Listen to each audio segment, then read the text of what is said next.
అందరికీ నమస్కారం అండి. ఈరోజు కథ ఏమే తాయారు, ఇది తెలుసా? ఆ సరస్వతమ్మ పూర్తిగా మారిపోయిందే.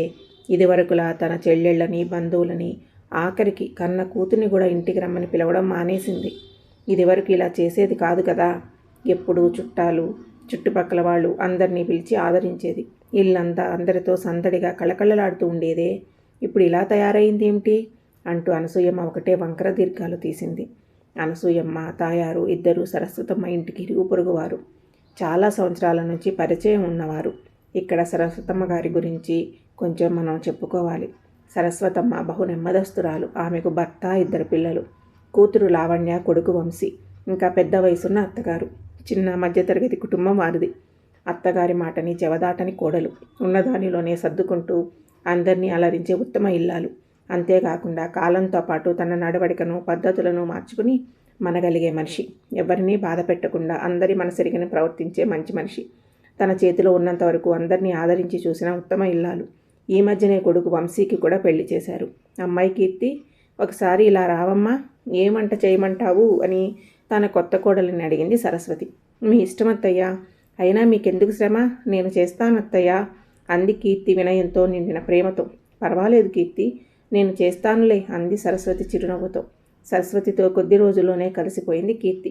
కారణం ఆమెలోని మంచితనం, అర్థం చేసుకునేతనం, అన్నింటికీ మించి కీర్తితో స్నేహపూర్వకంగా ఉండడం. అదే ఎక్కువగా నచ్చింది కీర్తికి. అదేంటంటే చోద్యం కాకపోతేను. సరస్వతి, కోడల్ని అడుగుతావేంటి? మనం ఏది వండినా అది తినాలి కానీ నువ్వు మరీ నెత్తికెక్కించుకుంటున్నావు. ఇది మరీ చోద్యం కాకపోతేను అంటూ దీర్ఘాలు తీసింది సరస్వతమ్మ అత్తగారు. మా అత్తగారు మమ్మల్ని అడిగేమన్నా వంటలు చేసేదా? మాకేమైనా ఇష్టమైన అడిగేదా? అంతా ఎందుకే, నేనేమైనా నిన్ను అడిగి వంటలు చేశానా? నీకేది ఇష్టమో వండి పెట్టానా? ఇదేం పద్ధతే, కొత్తగా మొదలుపెట్టావు చిరునవ్వి ఊరుకుంది సరస్వతి. ఏమే సరస్వతి, సంక్రాంతి పండుగ వస్తుంది.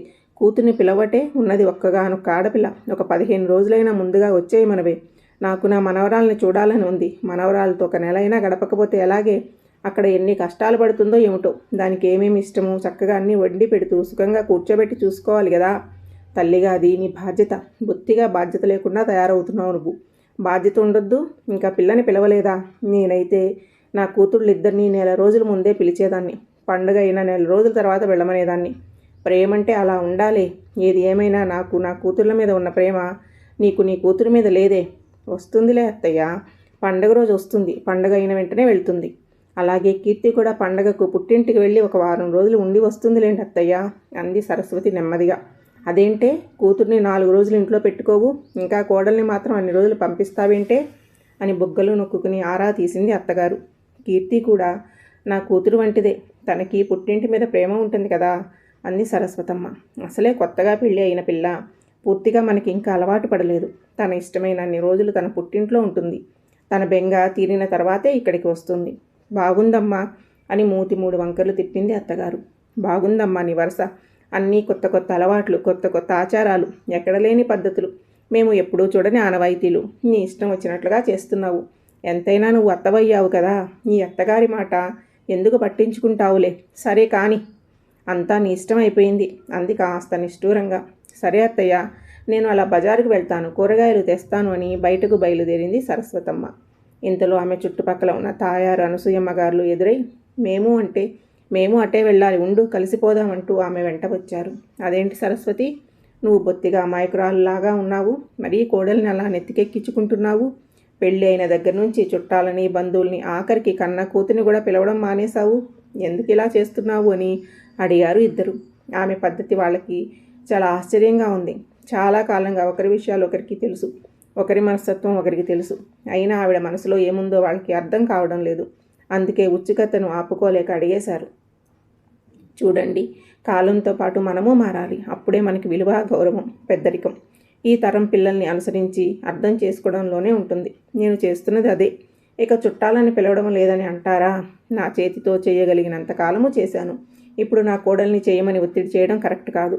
ఈ కాలం పిల్లలు మానసికంగా, శారీరకంగా సున్నితంగా ఉంటారు. 10 మందిని పిలిచి వండి పెట్టమంటే వాళ్ళు వండలేరు, పెట్టలేరు.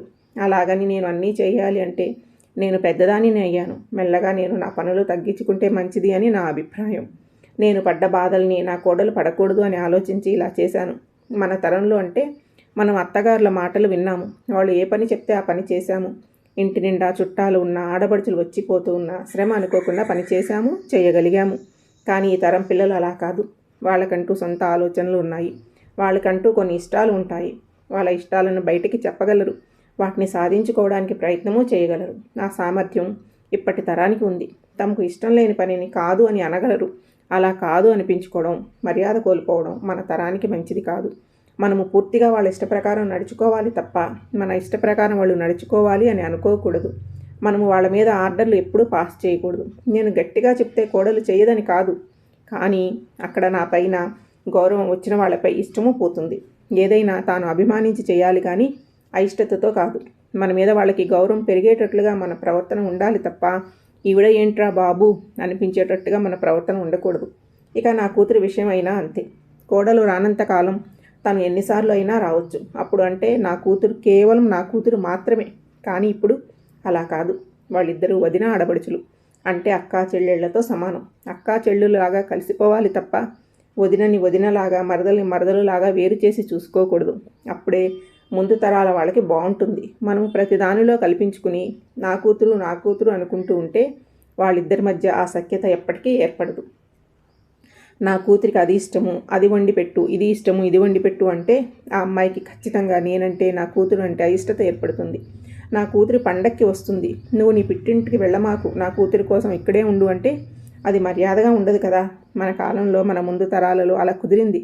కానీ ఇప్పుడు అలా కుదరదు. అది తప్పు కూడా. ఆ అమ్మాయి మీ కూతురు కోసం నేను ఎందుకు ఇక్కడ ఉండాలి, నేనెందుకు మీ అమ్మాయికి వండి పెట్టాలి అని అడిగితే దానికి సమాధానం మన దగ్గర ఉందా?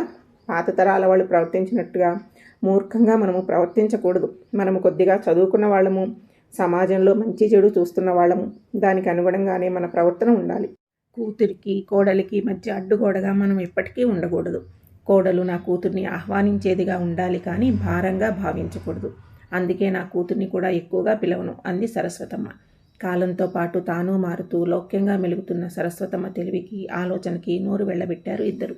సరస్వతమ్మ గారి లాంటి అత్తగారు ఉంటే నేటి తరం కోడళ్ళు అపురూపంగా ప్రేమగా చూసుకుంటారు. సరస్వతమ్మ గారి ఆలోచనలతో ఏకీభవిస్తూ ఆమె చెప్పిన విషయాల గురించి ఆలోచిస్తూ తాము కూడా అలా చేయాలి, ఆవిడ అడుగుజాడలలో నడవాలి అనుకుంటూ ముందు అడుగు వేశారు వాళ్ళిద్దరూ.